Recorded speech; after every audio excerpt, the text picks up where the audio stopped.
What's up, fellow lords of gaming, and welcome back to another episode of Marvel Future Revolution. I have a bit of an interesting topic today to talk to you, sort of a reaction video.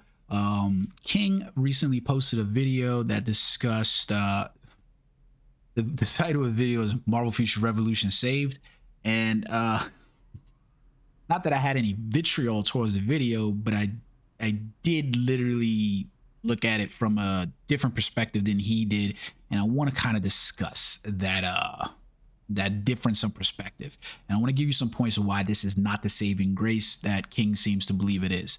And I want to go through this perspective by pointing out some of the very articles that he uses, and if anything at all, it'll show you the difference in terms of how players basically, or how people can view a different thing from a different angle and lens.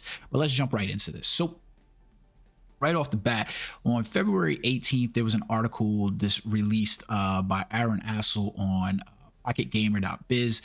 King pointed this article out inside as his main point of why this is a saving grace. There's going to be one point that I want to bring up inside this article. Number one, this is not, I don't know if King was confused by the way he was saying it or whatever, but BAM Studios is not merging with Netmarble. And Netmarble is not merging to Kabam. This is essentially, well, it is merging. This is essentially a merger for Netmarble, for Kabam with Netmarble, meaning that Netmarble, the larger entity, is taking over Kabam. That's how that works. If you aren't aware, back in about 2016, this is important for why I'm saying that this is not the saving grace that people seems to believe, is that back in 2016, Kabam announced that Netmarble had purchased the majority of its studios in North America. This included their Vancouver studios, their Eastern Coast studios, all of their studios, basically their headquarters and so forth, with the exception of their LA office. You can read this article right here over at VentureBeat, where they literally discuss the selling of those. You can see that Tim Field, the new CEO of Kabam Games, will now be known, said in the interview GamesBeat, that Netmarble will operate Kabam Games as a wholly owned subsidiary. It's important that you understand what a subsidiary is, and we'll come back to that major point in a second when we talk about something else King talked about inside his video. So they're excited about taking this new incarnation of Kabam forward. So essentially, if you're not aware, Contest of Champions is a very successful game. Very successful game. I will agree with you on this one. King has literally said this time immemorial, and other people should take heed. If you're looking for a free-to-play adventure that largely focuses on PvE and PvP in a great way, go look at Marvel Contest of Champions. It is a great game. That game has gone through some major upheavals in order to be where it is, and it was literally one of the top games when Netmarble decided they were going to purchase it. Now, if you aren't aware about Netmarble, when they first came out, they were majorly or largely known as an overseas developer, largely focused in the Korean game space. Then they decided that they wanted to expand their markets into the overseas empires. One of their first purchases in order to do that was Kabam Games. If you're not aware about how acquisitions and mergers and things like that work, it's a lot easier in order for you to purchase your way into markets and other avenues of businesses in order to develop new contracts and new acquisition methods than it is for you to build. You know what I mean? Like, it'd be like, hey, I want to get into banking right now, and I don't really have the groundwork for a banking enterprise inside of Europe. Well, it's easier for me to go look for a bank that already exists, has a proven track record, and purchase that bank over in Europe than it is for me to try to be like, I'm gonna go build mine from the ground up over there. It's a lot easier to do that. You already have the infrastructure, the people, the management, and all that other stuff to rely on. So essentially what happened was, in 2017, Kabam Games was purchased. They were purchased outright, and they were an wholly owned subsidiary. The most recent thing of relation that you could see this as is Sony Studios or Square Enix's purchase of Bungie. They purchased Bungie, and they're allowing Bungie to still continue on basically as a wholly owned subsidiary or a wholly owned studio that basically can continue with its publishing, continue on with its game development, continue on with its multi-platform, business models and so forth. What they're trying to develop or ingest is the culture. Now, does that mean at some point that Sony won't come knocking and be like, hey, you know what, we want more from you guys? Total possibility, depending on whatever they have in the contract. But here you go, right? So basically, you can see that they also didn't purchase a large part of Kabam's library. That includes the Los Angeles studios and one of the multiplayer mobile games that they were developing, which never took off at all. Never took off at all either, right? So there you go. That's the purchase. Now, the point of this is that this is important, right? Because one of the things that we have to understand is that inside the article, it also gives us information that could be viewed, if you read it properly, as more troubling to Marvel Contest of Champion players, because you can essentially see that Simon Sim is going to be taking over as Kabam's new COO. Meanwhile, can't say his name, Seung-Won Lee is taking over the role of CEO of Kabam last month. So essentially, that's as with most mergers, you had the parent company or the larger company is extricating, splicing away, the roles of smaller of leadership and putting their people in place. So Netmarble is putting their people in place at Kabam Studios now. So they've had this whole time to operate somewhat as an independent organization, and now their people are coming in to be like, yo, we're gonna take over, right? We're gonna put our people in leadership positions. This could be a bad thing, could be a good thing. We don't really know, especially depending on what's happened with prior leadership and stuff. Now, the reason why I say this is because if you understand from the Q4 earnings report from 2021 for Netmarble, 13 to 15%, let's say, of Netmarble's profits came from a Kabam developed game, meaning that you could say, like, King joked about it. He was like, Netmarble, you've been Kabam. No, they've already owned Kabam.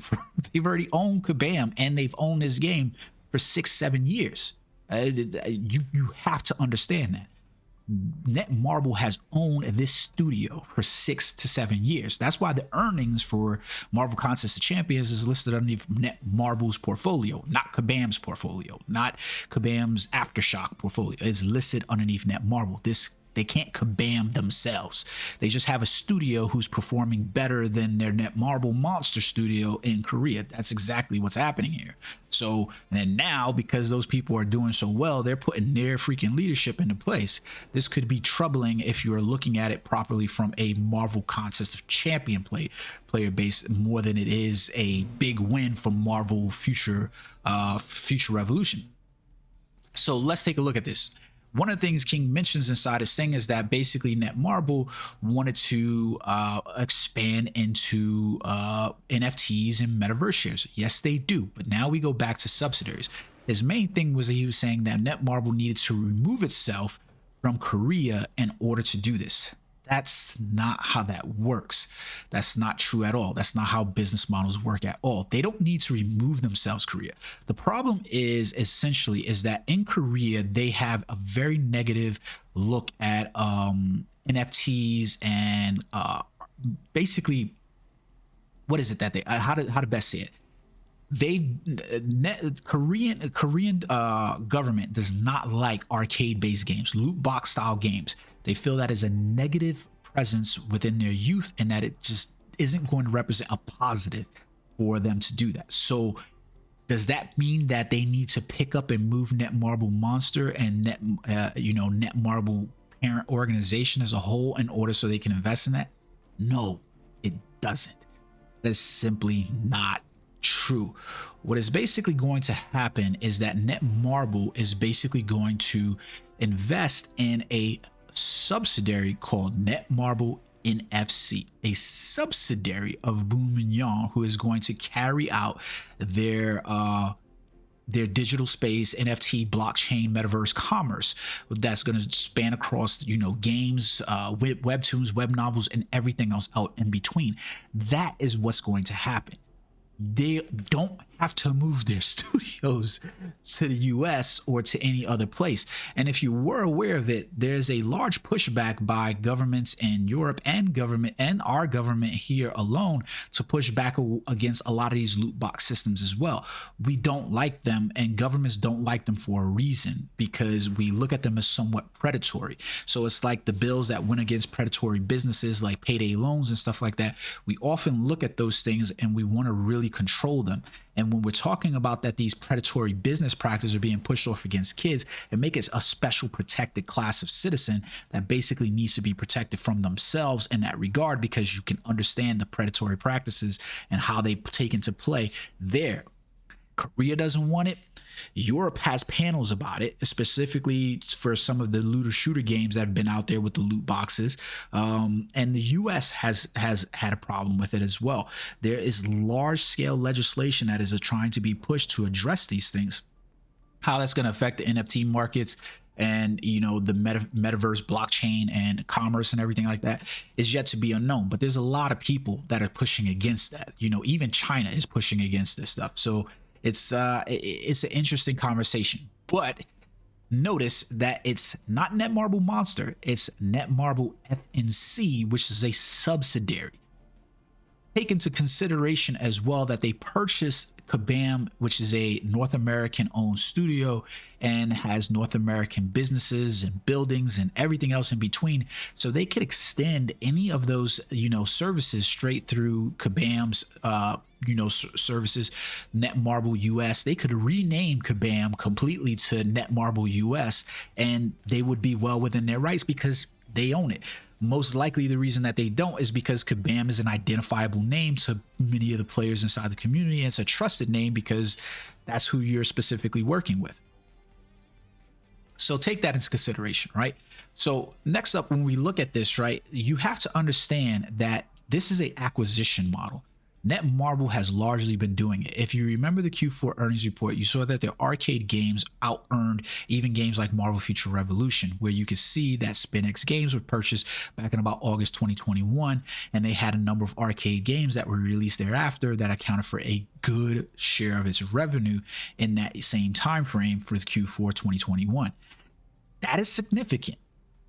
That is really significant when you take that from perspective and you look at that. So when we talk about this article on a whole, there's a couple of things that you need to be aware of and you need to really look at from a different perspective and different angle. Is one, does Netmarble, Marvel Future Revolution, benefit from Netmarble's studios, Netmarble's leadership taking over leadership positions of Kabam Studios? No, it doesn't. It really has no effect and role on Marvel Future Revolution, especially when you consider that, like I said, Netmarble has owned BAM and Marvel Contest of Champions since 2016, aka 2017, and they've had the ability to leverage that talent. There's over 180 developers that currently work on Marvel's Contest of Champions. That's a significant portion. They've had that for the better part of 5+6 years. They've had that for the entire time that Marvel Future Revolution was being developed, and they've never leaned on it. Never. They've never leaned on it. They could have literally handed over the IP to, Kabam at any point in time in there and say, hey guys, develop this for us based on this. That's not what they did. They chose basically what I like to call the junior development team in Korea to handle this game, and that's what we've got. That's what we're probably going to continue to get for the longevity of whatever this game is. So you have to take that into consideration as well. They've already had the talent. It's like not new. This isn't new talent. This is not like a new development.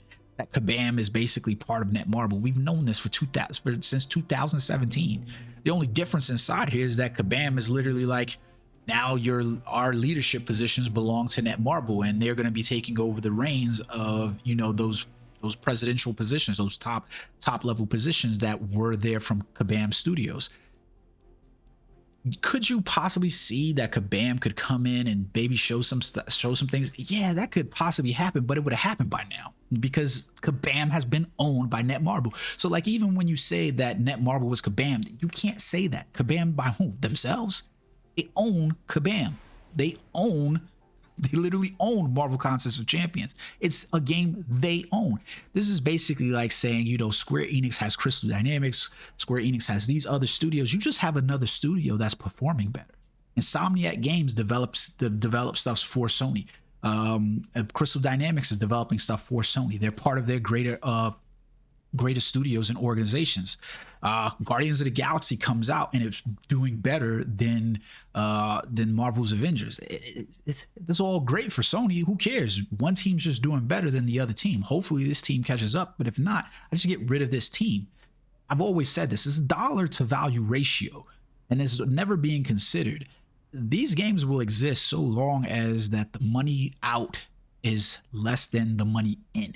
The moment the money out, the money in, you know, becomes less than the money out that they're putting in as a producer, developer, publisher of the game, we stop investing in that game because it's no longer profitable. At the end of the day, it's a profit margin thing, right? So I find it hard to believe that this is a saving grace kind of article for Marvel Future Revolution. In fact, I'm going to say it's exactly the opposite. It's not. They've owned Kabam Studios for the better part of 6 years and haven't leveraged the business models, practices, and expertise inside that company since then in order to develop this game. And if they have, then that says even worse about the state of Marvel Future Revolution than anything else. And number two, this is Netmarble US Studios taking over leadership positions at their Kabam Studios, which could spell more for Marvel Contest of Champions, which was a 13 to 15% gross earner profit for them in Q4 2021. It's just the truth. This is not the saving grace of Marvel Future Revolution. Maybe me and King will jump on at some point and we'll have a discussion about this and we can debate back and forth the topics. But I think that, you know, the proof's in the pudding. They've owned the company for 7 years. That's just the bottom line. You've had the company for 7 years. You really can't go any further than that. This is what it is. Let me know what you guys think in the comment section below. Until next time, guys. Peace.